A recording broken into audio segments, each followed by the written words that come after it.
আসসালামু আলাইকুম। দেশে বিদেশে যে যেখান থেকে দেখছেন সবাইকে শুভেচ্ছা জানাচ্ছি। আশা করি সবাই ভালো আছেন।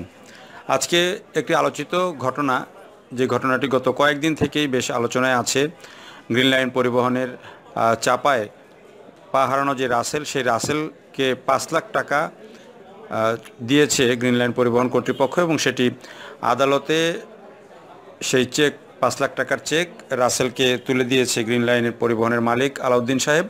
এবং হাইকোর্টে এই ঘটনাটি ঘটে, এবং এই চেক পাওয়ার পর আবার হাইকোর্ট আদেশ দিয়েছে যে বাকি যে 45 লাখ টাকা, সেই 45 লাখ টাকা 1 মাসের মধ্যে গ্রিন লাইন পরিবহন কর্তৃপক্ষ রাসেলকে প্রদান করবে। অর্থাৎ অনেকেই আলোচনা করছিলেন যে হাইকোর্টের এই আদেশটি হয়তো গ্রিন লাইন কর্তৃপক্ষ কোনো না কোনোভাবে বাইপাস করে যাবে, বা অল্প কিছু টাকা দিয়ে হয়তো তারা কোনো না কোনো একটি উছিলা ধরে এই টাকাটি অ্যাভয়েড করে যাবে, যাতে তাদের এই ক্ষতিপূরণটা দিতে না হয়। কারণ এই ধরনের ক্ষতিপূরণ দিলে অন্যান্য যে পরিবহন মালিক আছে তারাও এই ধরনের ঘটনার ক্ষেত্রে যে ক্ষতিপূরণ দিতে হবে সেই বিষয়টি সামনে চলে আসবে, এবং অনেকেই হয়তো এই ধরনের ভিকটিম হলে তারা হাইকোর্টে চলে আসতে পারেন। এই আশঙ্কা থেকে কিন্তু যে পরিবহন মালিকরা, তারা কিন্তু এটিকে চরম বিরোধিতা করেছিলেন যাতে তাদের এই জরিমানা দেওয়া না লাগে। কিন্তু শেষ পর্যন্ত কিন্তু সেই জায়গায় তারা টিকতে পারেননি। শেষ পর্যন্ত রাসেলকে আজকে 5 লাখ টাকার নগদ চেক প্রদান করা হয়েছে। পাশাপাশি 1 মাসের মধ্যে যে আরও বাকি 45 লাখ টাকা, অর্থাৎ হাইকোর্ট যে 50 লাখ টাকা দেওয়ার কথা রাসেলকে বলেছিল, সেই 50 লাখ টাকাই কিন্তু রাসেলকে দিতে হবে গ্রিন লাইন পরিবহন কর্তৃপক্ষকে। সেই কথাটি পরিষ্কার করে আদালত রায় আদেশ দিয়ে বলেছে। পাশাপাশি গ্রিন লাইন পরিবহনের যে মালিক, তিনি আদালতে কথা বলেছেন।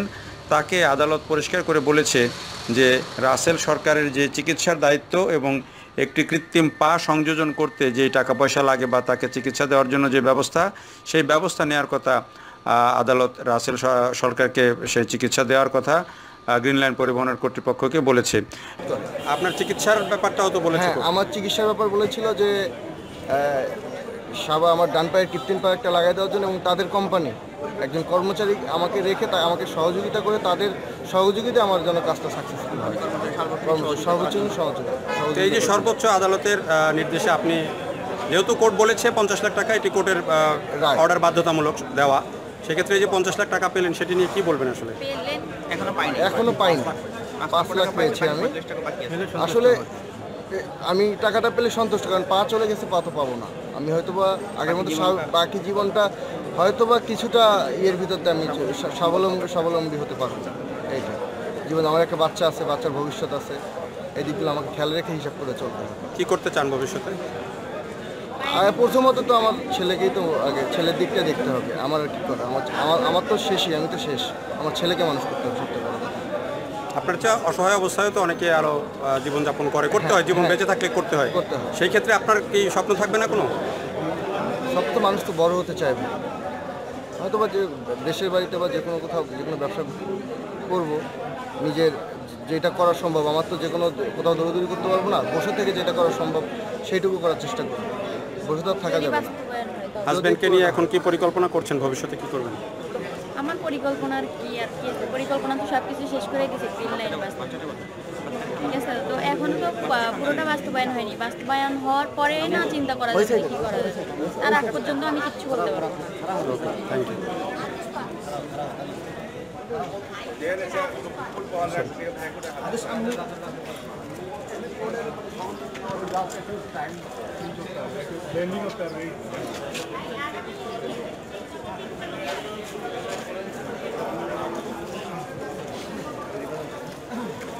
এ সময় আদালতে গ্রিন লাইন পরিবহনের মালিক আলাউদ্দিন সাহেব, তিনিও কিছু কথা বলেন, এবং তিনিও কিছুটা আবেগপ্রবণ কথা বলেন।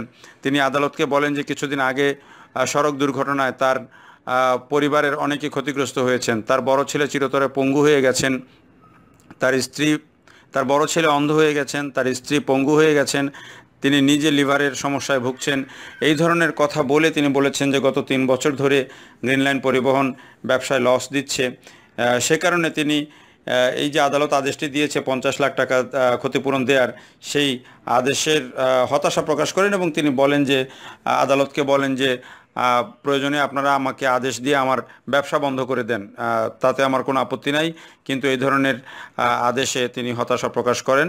যদিও আদালতের আদেশ শেষ পর্যন্ত তিনি মেনে নিয়েছেন এবং তার যে আইনজীবী, সেই আইনজীবী বলেছেন যে গ্রিন লাইন পরিবহন কর্তৃপক্ষ পরিপূর্ণভাবে 50 লাখ টাকা দিবে, যেটার 5 লাখ টাকা দেওয়া হয়ে গেছে চেকের মাধ্যমে, বাকি 45 লাখ টাকাও তারা 1 মাসের মধ্যে দিবে। যদিও তারা আরও বেশি সময় চেয়েছিল, কিন্তু আদালত বলেছে না, এটি 1 মাসের মধ্যেই দিতে হবে।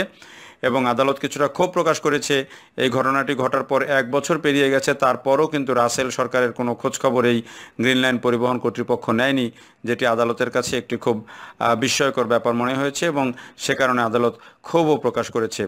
তো যাই হোক, ঘটনাটি সেটি হচ্ছে যে আসলে এই ধরনের একটি দুর্ঘটনার পর এই যে ক্ষতিপূরণ দেওয়ার যে একটি প্রচলন, সেই প্রচলনটি আদালত থেকে শুরু হয়েছে।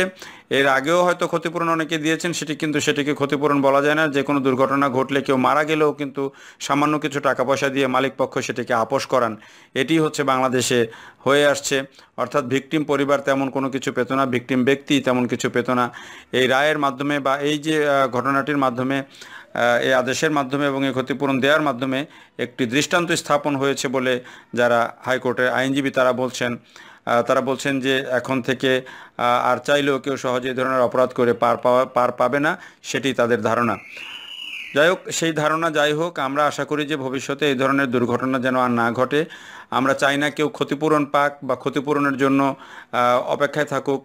আমরা চাই কোনোভাবেই যেন এই ধরনের দুর্ঘটনা না ঘটে, সে ব্যাপারে সবাই সাবধান হবেন এবং ভবিষ্যতে যেন বাংলাদেশ একটি নিরাপদ দেশ হয়ে ওঠে, যেন সড়ক দুর্ঘটনায় যখন তখন কারো মৃত্যু না হয়, কোনো দুর্ঘটনায় যেন কারো মৃত্যু না হয়, সবাই যেন স্বাভাবিক মৃত্যুটা পায়, স্বাভাবিক মৃত্যু যেন সবার হয়, সেই প্রত্যাশা রেখে এখনকার মতো এই ভিডিও থেকে বিদায় নিচ্ছি।